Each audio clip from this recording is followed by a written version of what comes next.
শুভ সন্ধ্যা বন্ধুরা, তোমরা কেমন আছো? একদিন বিরতি দিয়ে আজকে নতুন একটা টিউটোরিয়াল ছাড়ছি আমি। সো অনেকেই জানতে চাচ্ছে যে পাইথন আমরা কিভাবে ইনস্টল করব। তো আমি মেইনলি লিনাক্স ইউজ করি। সো আমি লিনাক্সের প্রসেসটা দেখাই, পরে উইন্ডোজেরটাও আমি আরেকবার দেখাবো যখন যদি সময় পাই। ওকে, সো ফার্স্ট অফ অল আমি আমার টার্মিনালে আছি। টার্মিনাল হচ্ছে জাস্ট এখানে ক্লিক করলে টার্মিনালে চলে আসবা। দেন আমি পাইথন ইনস্টল করব। সো কমান্ড হচ্ছে sudo apt-get install python 3।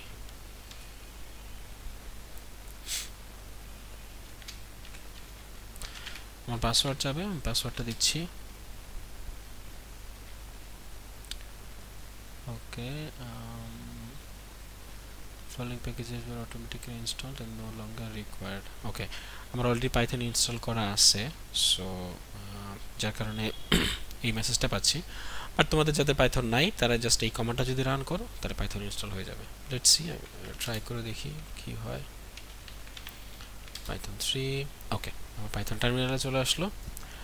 So Python টার্মিনালে আসার পর প্রথম যে কাজটা করি আমি সেটা হলো প্রিন্ট দেই hello world. Perfect, hello world আমার লেখা হয়ে গেল। টার্মিনালটা ক্লিয়ার করে ফেলি। সরি, ক্লিয়ার কমান্ডটা তোমার এখানে কাজ করবে না যেহেতু আমি পাইথন টার্মিনালে আছি। ওকে, দেন আমি এর আগে তোমাদের যে কটা জিনিস ডিসকাস করছি পাইথনে, সেই জিনিসগুলোর ভিতরে ফাংশন ছিল, লিস্ট ছিল, টাপল ছিল। সো আজকে যে জিনিসটা ডিসকাস করব সেটা হলো মেইনলি পাইথনে আমরা নাম্বার কিভাবে ইউজ করতে পারি। ঠিক আছে, আমি যেহেতু পাইথন 3-তে আসি, পাইথন 3-তে আসলে কি কি টাইপের নিউমেরিক টাইপ আছে। আচ্ছা, তো একটা পাইথনে আছে ইন্টিজার বা ইন্ট, আর একটা আছে ফ্লোট, আর একটা আছে ইমাজিনারি। So let's try. একটা ভ্যারিয়েবল নেই, দ্যাটস মাই এজ 34। এখন যদি আমি টাইপ দেই মাই এজ, তাহলে দেখাচ্ছে ইন্ট, রাইট? ইন্টের একটা লিমিট আছে। ইন্টের লিমিটটা হচ্ছে কত সেটা আমরা আসলে বের করতে পারি।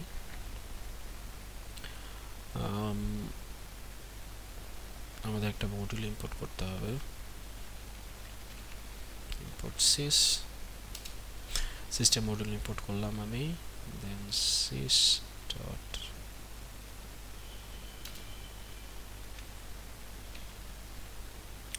আমি জাস্ট ভ্যারিয়েবলের নামটা ভুলে গেছি, জাস্ট এ মোমেন্ট। আমি তো হেল্প দেখলেও পারি, জাস্ট এ মোমেন্ট, তাই তো। ওকে, হেল্প দেখি,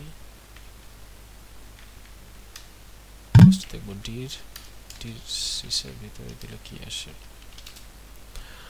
ওকে, সিসের ভিতরে যে জিনিসগুলো আমরা আছে, যেমন ডির দিলে আমরা দেখতে পারি ডিরেক্টিভ কি কি জিনিস আছে সিসে। So std out path get hash int info intern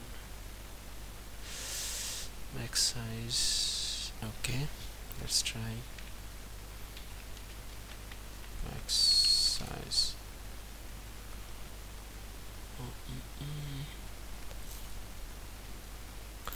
I'm just একটা গুগল করি, how to get max int size python 3।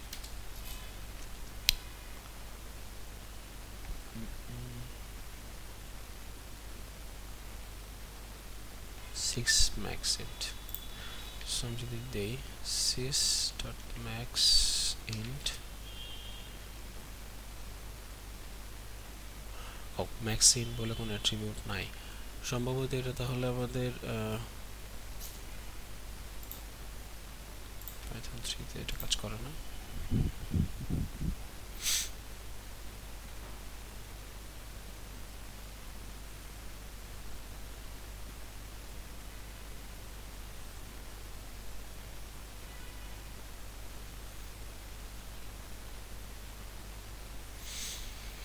Python 2 তে এটা ছিল ম্যাক্স ইন্ট। এনিওয়ে পাইথন 3 তে আমরা ম্যাক্স ইন্টটা পাচ্ছি না। সো বাট পাইথন 3 তে আমাদের ইন্টিজার মোটামুটি যে কোনো লার্জ নাম্বারই অ্যাকসেপ্ট করতে পারে, কোনো সমস্যা নেই। দেন ইন্টিজার হচ্ছে আমাদের একটা নাম্বার ফরম্যাট। এছাড়া আমাদের যা থাকতে পারে সেটা হলো ফ্লোট। ফ্লোট কি? Let's say today's temperature. আজকে টেম্পারেচার একটু শীত, 15.4 সামথিং, রাইট? আজকে টেম্পারেচার হচ্ছে এটা, এত ডিগ্রি সেলসিয়াস। সো এখন যদি এটার আমি টাইপ জানি তাহলে কি হবে?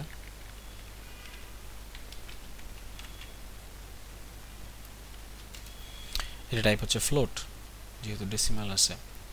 সো ইন্ট ফ্লোট, যে কোনো ইন্টকে আমরা ফ্লোটে কনভার্ট করতে পারি ডেটা লস ছাড়া, বাট যে কোনো ফ্লোটকে ইন্টে কনভার্ট করতে পারবো না, এতে ডেটা লস হওয়ার পসিবিলিটিস আছে টাইপ কাস্টিং করলে।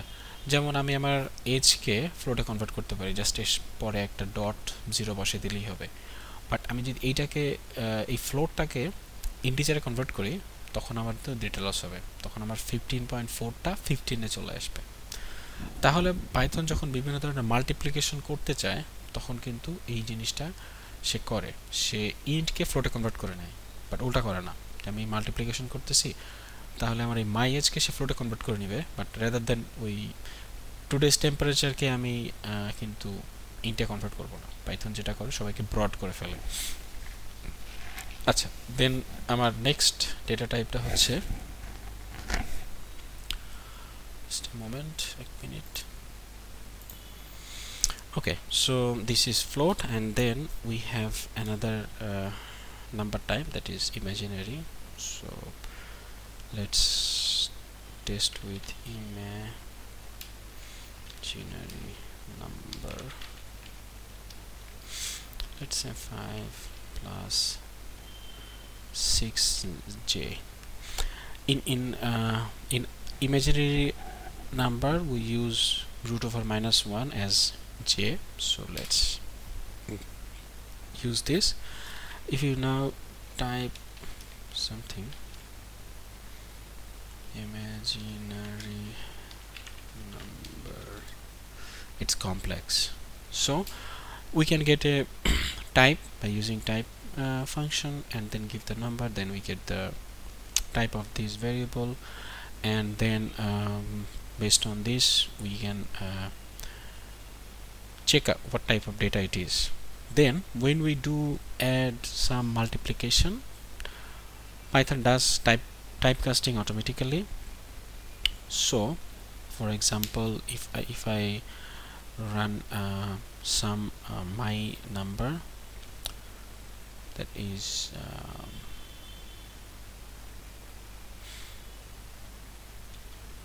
my age plus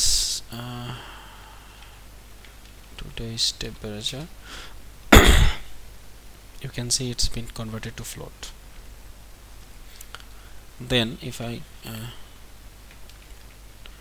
sum today's temp plus imaginary number, we get 20.4 plus 6. That's interesting because we now see this been float has been converted to imaginary, and then imaginary part is 0j. Then if we sum, this is 6 but this is 20.4.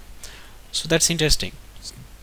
Int is converted to float, float is converted to imaginary, and if you make sum imaginary to imaginary, then it does the sum accordingly.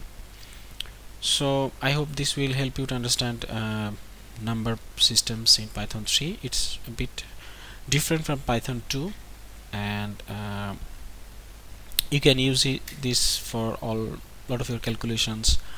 You can do your maths using this concept and you can solve your two-dimensional equation, three-dimensional equations using Python. So thank you for watching my video and have a nice day. Bye.